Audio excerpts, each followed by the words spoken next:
Squabble up, squabble up, squabble up, squabble up. So it would probably be a gross understatement to say that Kendrick Lamar has had a banner year this year. It's been a pretty phenomenal run. We've talked about him a couple of times on the pod as it related to the beef, obviously, with Drake that went down, the pop out concert, the announcement about the upcoming Super Bowl halftime performance. There's just been so many huge movements and moments that he's been largely behind. And last Friday, about 10 days ago, as we're recording this, out of nowhere, he decides to just surprise drop his sixth studio album, which is really sort of capping off, again, just a really, really extraordinary run that he's had this year by all accounts. And, we haven't done too many album reviews lately, but, obviously this album specifically and everything gets wrapped up in, it's going to tie into the very next thing that we talk about here. And this is just like the ongoing saga between Kendrick Lamar and Drake that's developed. And we'll get to the Drake stuff, obviously, in a second here. But the sixth studio album is, of course, called GNX. It's the first album that he's releasing on his new management company, his new company, PG Lang. There's a ton of appearances from a lot of West Coast artists. Roddy Ricch, SZA is on the album as well, Young Threat. A lot of the production is handled by mostly West Coast producers. Of course, he brought back Mustard, who's responsible for quite possibly, the biggest song of the decade so far in hip hop, which is Not Like Us, earlier this year. And it's already a huge success. The first week sales for the album, it sold 319,000 copies. It's the highest first week sales of any new rap album this year. It's also Kendrick's sixth consecutive #1 album. And it's only behind a couple of other projects that he's put out himself, which is Damn, which is, his highest selling first week album. And then right after that, To Pimp a Butterfly. But yeah, this is really, again, a sort of an incredible development in just this whole saga of what's been happening this year with Kendrick specifically. Let's just dive in, man. What were your thoughts on GNX and hearing this album and all the tracks that you heard from what he put out with this new project? Yeah, man. What's crazy is this dude continues to, I think, drop and do things on these holidays. It's crazy. It's like 4th of July and Juneteenth. It's like now we're taking over Thanksgiving too. Like, should we be looking at Christmas sideways? Like, what's going on here? Like, I really don't know. It's interesting. He's picking these moments in particular to release and do these things, man. But Kendrick has definitely owned the year, and this album GNX is kind of the last thing to submit this year for him. I think, in talks of just thinking about rappers and people who've had the best year, like, it was easy for me to say, technically, outside the beef and stuff, J. Cole actually had a really good year. Doechii had a good year. Glorilla had a good year. But all of those people kind of had bodies of work to, like, also say, man, this is why they had a good year. Their bodies of work are good. The last thing Kendrick was missing was an album. And now we've gotten it. And he's had a fantastic, exceptional, and historic year, and this album definitely, I think, cements that. And man, GNX is fun, man. A lot of people don't know, but Kansas City is very rooted in Bay culture, is a whole historic thing. You got to look it up and do all of that. But in listening to it, I was like, the city's gonna love this album. It feels like stuff I listened to growing up, and it's very LA, it's very Bay, it's very California. I mean, like you said, almost everybody who's on the album is either from the Bay or LA, except for SZA. SZA's like one of the only people on the whole album that's not from that area. And so I love the sounds that are coming from this album. It's really just straight rap for Kendrick in a lot of ways, and of course everything he's doing here is meaningful, of course, but Kendrick has been criticized so much in the past about jazz raps, or I don't know, people couldn't get jiggy with the music and they didn't like his listening to it. A lot of people don't like To Pimp a Butterfly because of that. They don't think it's replayable and all these other things.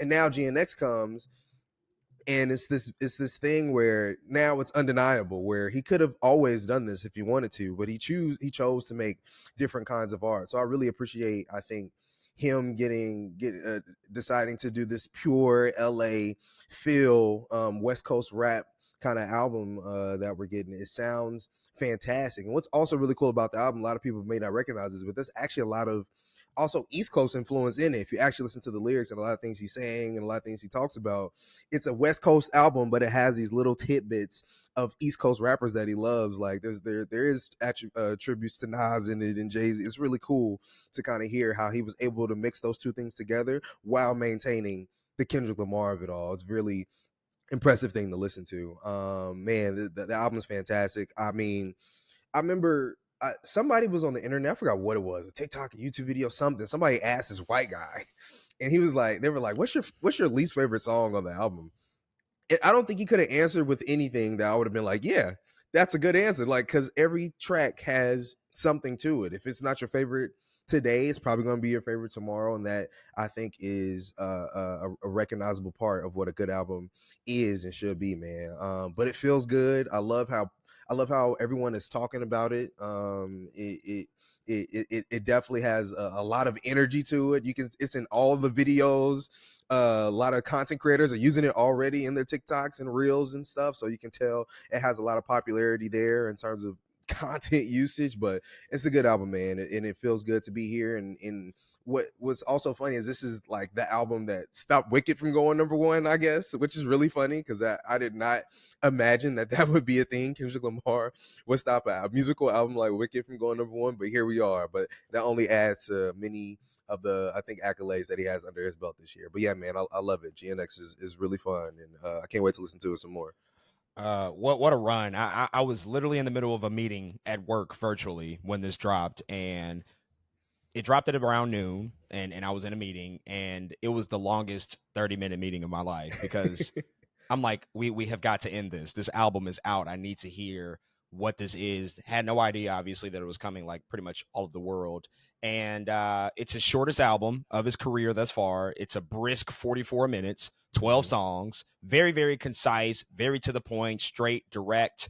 He knew exactly what he wanted to do and what he wanted to achieve. And it's just building off of the hype and capitalizing off of everything that he did really this summer, in particular with uniting a lot of the West Coast with the Not Like Us track, which is also not on this album, which in and of itself is kind of crazy. One of the biggest, if not the biggest songs of his career. He's like, I don't even need that on here because I got 12 other things that are going to slap equally, if not more so than that record.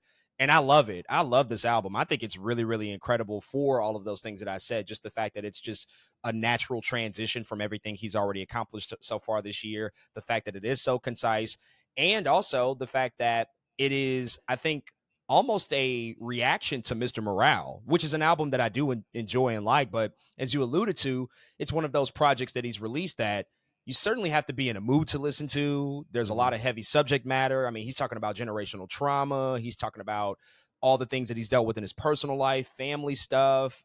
There's just a lot of really, really deep, resonant messages on there. And it's not necessarily something you're just going to turn on a Tuesday morning, but here he's like, well, I'm going to give you something that can just replay over and over and over again. It's going to be inescapable, just like Not Like Us was. And he made and gave us basically 12 songs that you can ride around in the street with your car door open, blasting at the highest pitch possible. This is true West Coast shit. And he leaned into that Bay Area stuff, a lot of the hyphy stuff. You can hear those weird beats, that weird production style, that really sort of unorthodox production style that they've very much been known for championing, and implemented that here. And some of the samples that he utilized, obviously what he did with the Tupac stuff on Reincarnated, the Luther Vandross sample and flip and reinterpolation is incredible. The SWV stuff, I'm like, okay, yeah, he's in his bag now for sure. Like he's going all the way there, just like really making this musical project. And then obviously